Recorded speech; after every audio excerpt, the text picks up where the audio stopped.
District and session court Islamabad ने दौरान इद्दत निकाह केस में खावर मानिका की अदालत पर अदम एतमाद की दरखास्त मुस्तरद कर दी है। मजीद जानते हैं डॉन न्यूज के नुमाइंदे उमर मेहताब बढ़नी से। जी उमर, अपडेट कीजिएगा।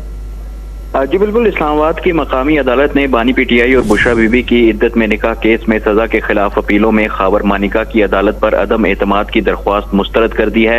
अदालत ने करार दिया है कि आइंदा समात पर खावर मानिका के वकील ने दलाइल ना दिए तो सजा के खिलाफ अपीलों पर फैसला सुना दिया जाएगा।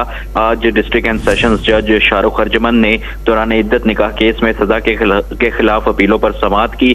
शिकायत कनिंदा खावर मानिका ने सेशन जज शाहरुख अर्जमन पर अदम एतमाद का इजहार किया और इस्तदा की के केस किसी और अदालत में मुंतकिल किया जाए। जज शाहरुख अर्जमन ने पूछा कि आपने कैसे सोच लिया कि अदालत किसी की हमदर्दी में चली गई है, आपने और मैंने खबर में जाना है, मेरी हद तक क्या मसला है बता दें। खावर मानिका ने कहा कि पूरे खानदान में मशहूर है कि जज साहब मुल्जिमान को बरी कर देंगे। पीटीआई वकील सलमान अकरम राजा ने कहा कि एक जुमले पर केस ट्रांसफर करने का कहना तौहीन अदालत में आता है। जस्टिस बाबर सत्तार ने अदम एतमाद की दरख्वास्त पर जुर्माना भी आयद किया है। दौरान समात पीटीआई वकला और खावर मानिका के दरमियान सख्त जुमलों का तबादला भी हुआ, जिसके बाद जज शाहरुख अर्जमन ने अदम एतमाद की दरख्वास्त पर फैसला महफूज किया, जो बाद सुनाते हुए अदालत ने अदम एतमाद की दरख्वास्त मुस्तरद कर दी। जी बहुत शुक्रिया उमर मेहताब बढ़नी अपडेट करने के लिए।